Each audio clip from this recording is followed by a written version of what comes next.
तो कैसे हैं आप सब लोग। स्वागत है आप सभी का अपने लर्निंग फार्मेसी चैनल पे। तो आज की इस वीडियो में बच्चों हम 10 बहुत ही इंपॉर्टेंट क्वेश्चन आपसे डिस्कस करेंगे जो कि इस प्रीवियस ईयर में पूछे जा चुके हैं। और यहाँ पर कौन सा सब्जेक्ट होगा, तो सारे मिक्स्ड क्वेश्चन होंगे, मतलब जितने भी अलग अलग सब्जेक्ट हैं आपके फार्मास्यूटिक्स फार्माकोलॉजी से काफ़ी सारे क्वेश्चन हम पूछेंगे। तो वीडियो के एंड तक बने रहे। कोई भी अगर डाउट रह जाता है बच्चों आपको मन में, तो हमारे जो वीडियो के नीचे कमेंट सेक्शन होता है उसमें आप हमसे वो अपने डाउट्स क्लियर कर सकते हैं। तो चलिए शुरू करते हैं अपना आज का सेशन। प्राइमरी इमल्शन रेशियो का बच्चों आपसे क्वेश्चन पूछ रहे हैं। फर्स्ट क्वेश्चन, जहां पर कोर क्वेश्चन क्या पूछ रहे हैं, देखिए कि what is the standard ratio of oil, water and gum required to prepare a primary emulsion. अब यहाँ पर देखिए एक चीज आपसे एक टर्म यूज कर रहे हैं, फिक्स्ड ऑयल। प्राइमरी इमल्शन बनाया जा रहा है फिक्स्ड ऑयल से। ड्राई गम मेथड का इस्तेमाल किया जा रहा है। तो उसमें आपसे ऑयल, वाटर और गम का रेशियो पूछ रहे हैं, क्या होगा। तो बच्चों देखिए आंसर है इसका, यहाँ पर आंसर आपको दिया हुआ है, ऑप्शन है, ऑप्शंस में नहीं है, यहाँ पर एक्सप्लेनेशन में आपको ये वाली वीडियो मैंने सोचा बनाती हूँ। तो यहाँ देखिए अगर फिक्स्ड ऑयल से हम बना रहे हैं इमल्शन, तो उसमें रेशियो जो होता है ना वो हमेशा होता है 4:2:1। ये आपको याद रखना है। जहाँ पर 4 पार्ट्स ऑयल के होते हैं, 2 पार्ट्स ऑफ वाटर होता है and 1 part of gum present होता है। अगर देखिए अगर यहाँ पर फिक्स्ड ऑयल आपसे क्वेश्चन में यहाँ पर आप देख रहे हैं ना कि फिक्स्ड ऑयल पूछा है, अगर फिक्स्ड ऑयल की जगह आपसे वोलेटाइल ऑयल पूछा जाएगा तो उसकी भी रेशियो आपको पता होना चाहिए, 2:2:1 होगी। और अगर मिनरल ऑयल का इस्तेमाल किया जा रहा है इस तरह की इमल्शन बनाने में, तो उसमें रेशियो होगी 3:2:1। तो बच्चों यहाँ पर देखिए 3 तरह के ऑयल हैं। फिक्स्ड ऑयल हमने देखा फर्स्ट अपना, सेकेंड हमने देखा वोलेटाइल ऑयल और थर्ड हमने देखा मिनरल ऑयल। और इन तीनों में ही रेशियोज हमने देखे कि अलग अलग हैं। यहाँ पर बच्चों देखिए आपसे नेक्स्ट क्वेश्चन डिजिटालिस के बारे में पूछ रहे हैं। तो ये ना डिजिटालिस के ऊपर ना बहुत सारे क्वेश्चंस आते हैं। तो किस तरह के आते हैं इसके, आप से इसके एक्टिव केमिकल कॉन्स्टिट्यूएंट पूछे जा सकते हैं, क्या इसकी क्लिनिकल एप्लीकेशन मतलब कहाँ इसका इस्तेमाल किया जाता है वो पूछा जा सकता है।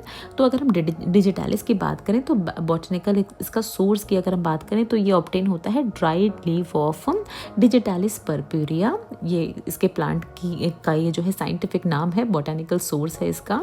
अगर कॉन्स्टिट्यूएंट की बात करें क्या होता है, इन तरह की जो लीव्स होती हैं उनमें क्या होता है, तो इनमें पाया जाता है देखिए cardiac glycoside, mainly digoxin and digitoxin जैसे कार्डियक ग्लाइकोसाइड होते हैं इन लीव से, जो कि एक्सट्रैक्ट किए जाते हैं। इस्तेमाल कहाँ किया जाता है, देखिए एज अ कार्डियोटॉनिक की तरह इसको इस्तेमाल किया जाता है कंजस्टिव हार्ट फेलियर्स को ट्रीट करने के लिए। ये क्या करते हैं ना, देखिए ये जो मायोकार्डियल कॉन्ट्रैक्शन, मतलब जो हार्ट मसल क्यों हो रहा है ये कंजस्टिव हार्ट फेलियर, क्योंकि हार्ट मसल जो है वो कॉन्ट्रैक्ट नहीं हो रही है ठीक से। तो ये क्या करता है, ये कॉन्ट्रैक्शन फोर्स को इंक्रीज करता है और जिससे कि इन तरह की कंडीशन जो है उनको अवॉइड किया जा सकता है या उनको ट्रीट किया जा सकता है। तो इसीलिए एज अ कार्डियोटॉनिक का इस्तेमाल किया जाता है डिजिटालिस का। नेक्स्ट क्वेश्चन पूछ रहे हैं बच्चों नाइट्रस ऑक्साइड से रिलेटेड। तो पूछ रहे हैं आपसे, देखिए what is the chemical formula, common name and primary pharmacological classification of nitrous oxide. तो अगर हम इसका केमिकल फार्मूला किस तरह से केमिकली रिप्रेजेंट किया जाता है, तो N2O इसका केमिकल फार्मूला है जिससे इसको रिप्रेजेंट किया जाता है। कॉमनली इसको जाना जाता है लाफिंग गैस के नाम से। बहुत ज़्यादा देखिए इसमें एनेस्थेटिक्स क्या होते हैं, बहुत सारे एनेस्थेटिक्स होते हैं जिसमें लोकल एनेस्थेटिक्स होते हैं जिनको जो एक पर्टिकुलर जगह जो है ना उसको सुन्न करने के लिए अगर उसको ऑपरेट करना है डॉक्टर को, तो उसको वो एनेस्थेसाइज कर देते हैं थोड़ी देर के लिए ताकि उस पर ऑपरेट कर पाएँ। और जनरल एनेस्थेटिक होते हैं कि फुल बॉडी, जो पर्सन की पूरी बॉडी होती है ना उसको ही सुन्न कर दिया जाता है ऑपरेट करने के लिए। तो इसी तरह का एनेस्थेटिक एजेंट है नाइट्रस ऑक्साइड। और ये कौन सा एनेस्थेटिक एजेंट है, क्लिनिकली क्लासिफाइड कैसे किया जाता है, तो इनहेलेशन एनेस्थीसिया की कैटेगरी में आता है ये। और एक बहुत ही स्ट्रॉन्ग एनाल्जेसिक, मतलब पेन की सेंसेशन को डिमिनिश करने का, ब्लॉक करने का काम करता है नाइट्रस ऑक्साइड। नेक्स्ट क्वेश्चन है देखिए पावर हाउस ऑफ सेल का। तो पूछ रहे हैं आपसे, देखिए which cellular organelle is designed as power house of cell and why. तो इसमें से सेल के किस पार्ट को सेल का पावर हाउस कहा जाता है और क्यों कहा जाता है। तो आंसर इसमें ऐसे ही आपको एक्सप्लेन कर रहे हैं हम। तो आंसर है इसका बच्चों माइटोकॉन्ड्रिया।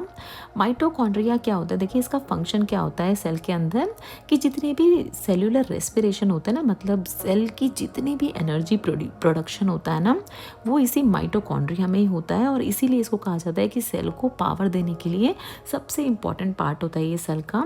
सिंथेसाइज करता है एसेंशियल एनर्जी। क्या करता है, देखिए जितने भी हम न्यूट्रिएंट्स लेते हैं ना अपनी बॉडी में, उनको ये कन्वर्ट कर देता है किसमें, एटीपी यानी एडिनोसिन ट्राइफॉस्फेट में।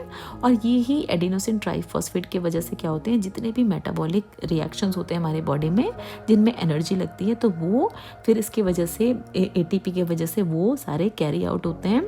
तो इसीलिए बोला जाता है इसको power house of cell. So next question बच्चों इम्यूनाइजेशन से पूछ रहे हैं कि यहाँ पर देखिए बोल रहे हैं कि जब बच्चे पैदा होते हैं, हम इंडिया की बात कर रहे हैं, तो ट्यूबरक्लोसिस से इम्यूनाइज करने के लिए, मतलब फ्यूचर में बच्चों को टीबी जैसी समस्या ना हो, तो कौन सी स्पेसिफिक इम्यूनाइजेशन वैक्सीन लगाई जाती है। तो आंसर है बच्चों इसका बीसीजी वैक्सीन लगाई जाती है बच्चों को। बीसीजी वैक्सीन की फुल फॉर्म की अगर बात करें तो बैसिलस कैलामिटी ग्यूरिन, इसका पूरी फुल फॉर्म भी बहुत सारे एग्जाम्स में आपसे पूछी जाती है, तो ये आपको याद होनी चाहिए। इसमें देखिए लाइव एटेन्यूएटेड स्ट्रेन होती है माइकोबैक्टीरियम बोविस की। ये लाइव एटेन्यूएटेड स्ट्रेन मतलब इसमें देखिए जो इस तरह के बैक्टीरिया होते हैं ना, माइकोबैक्टीरियम बोविस की अगर हम बात करें, तो इसकी लाइव फॉर्म को इसको थोड़ा सा मतलब उसमें थोड़ी सी मॉडिफिकेशन करके इस तरह से जो यहाँ पर होती है ना इंट्रामस्कुलर, इसको एडमिनिस्टर किया जाता है। ये भी आपको इंट्राडर्मल इसको लगाया जाता है in the left upper arm at birth. बहुत सारे लोगों को आपने देखा होगा कि ये बर्थ मार्क भी होता है इसी वैक्सीन के लगाने की वजह से। तो इंट्राडर्मली लगाई जाती है अपर आर्म पे बर्थ के टाइम पे। और ये क्या करती है, देखिए ये बॉडी को ना इम्यून कर देती है अंदर जाके, ताकि अगर फ्यूचर में कोई भी इस तरह का टीबी का बैक्टीरिया अगर हमारी बॉडी पे स्ट्राइक करे भी ना, तो हमारी बॉडी में पहले से ही एंटीबॉडीज़ हों उससे फाइट करने के लिए, और फिर इस तरह का जो सीवियर इन्फेक्शन है ट्यूबरक्लोसिस जैसा वो ना हो। तो इसीलिए बहुत ही इंपॉर्टेंट है ये वैक्सीन। नेक्स्ट क्वेश्चन में पूछ रहे हैं बच्चों आपसे फुल फॉर्म NSAIDs की, बहुत कॉमन है और बहुत सारे एग्जाम्स में पूछी जाती है। तो आंसर है बच्चों इसका कि इसकी फुल फॉर्म है non steroidal anti inflammatory drugs. अगर बेसिक मैकेनिज्म की बात करें तो इनका काम होता है साइक्लोऑक्सीजनेज यानी कॉक्स एंजाइम को इनहिबिट करना, जिससे कि प्रोस्टाग्लैंडिन्स ना बन पाए। प्रोस्टाग्लैंडिन क्या होते हैं, हमारी बॉडी में जितनी भी इन्फ्लामेशन होती है ना उसको क्रिएट करने का काम होता है। इन्फ्लामेशन मतलब सूजन जो होती है बॉडी में, वो प्रोस्टाग्लैंडिन की वजह से होती है, तो उनको इनहिबिट करने का काम होता है इनका, ताकि इन्फ्लामेशन में आराम मिल पाए, इस तरह की सूजन जैसी चीज़ों में आराम मिल पाए। और भी बहुत सारे काम होते हैं इन तरह के non steroidal anti inflammatory drugs के। ना देखिए इस स्लाइड पे आपको लीगल माइलस्टोन बताया गया है कि कब फार्मेसी अगर प्रोफेशन की बात करें तो कब क्या क्या इम्पोर्टेंट लॉज पास हुए और क्यों वो इतने इम्पोर्टेंट थे। देखिए सबसे पहले अगर हम बात करें तो ईयर 1940 में पास हुआ था ड्रग एक्ट, जिसमें देखिए कि ड्रग को कहाँ से इंपोर्ट करना है, कौन सी ड्रग मैन्युफैक्चर करनी है, सेल करनी है और डिस्ट्रीब्यूट किस तरह से करनी है। तो ये सारी चीज़ें जो हैं ये एक्ट ड्रग एक्ट में लिखी गई और ये एक्ट पास हुआ ईयर 1940 में। तो बच्चों सारे एक्ट आपको पता होने चाहिए। फिर आया ईयर 1945 जहाँ पर ड्रग रूल्स पास हुए। इसमें जितने भी आप रूल्स देखते हैं ना, जो ड्रग के अलग अलग शेड्यूल हम देखते हैं, schedule M, schedule P, schedule G, तो ये सारे ड्रग के शेड्यूल्स पास हुए थे ईयर 1945 में। लेबलिंग और स्टोरेज कैसी होनी चाहिए ड्रग्स की, तो वो सभी चीज़ें मेंशन है इन ड्रग रूल्स में। फिर आया सबसे इम्पॉर्टेंट ईयर 1948 जहाँ पर पास हुआ फार्मेसी एक्ट, और इसी से जो इस्टेब्लिश हुई हमारी फार्मेसी प्रोफेशन की कि किस तरह से स्टडी कराई जाएगी, किस तरह से अलग अलग स्टेट में अलग अलग इंस्टीट्यूट खोले जाएंगे। तो ये इस्टेब्लिश हुआ हमारा pharmacy council of India year 1948 में फार्मेसी एक्ट के पास होने के बाद। एंड फिर आता है लेटेस्ट हमारा ईयर 2020 जहाँ पर डी फार्म का अगर हम बात करें तो न्यू सिलेबस, अपग्रेडेड सिलेबस आया, जहाँ पर काफ़ी सारी चीज़ें इनमें सब्जेक्ट्स ऐड किए गए।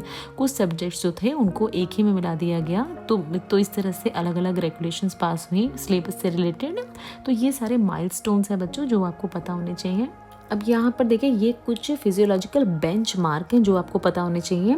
अगर हम ग्लूकोज यानी अगर हम बात करें कि हमारी बॉडी में कितना नॉर्मल क्या रेंज है फास्टिंग ग्लूकोज की, तो 70 टू 100 mg पर डेसीलीटर पर DL होता है।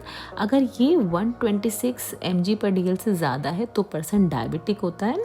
फास्टिंग ग्लूकोज की बात करें, PP जो पोस्ट प्रेंडियल ग्लूकोज होता है वो अलग होता है। ब्लड प्रेशर की बात करें तो नॉर्मल रेंज है 120 टू 80 mmHg।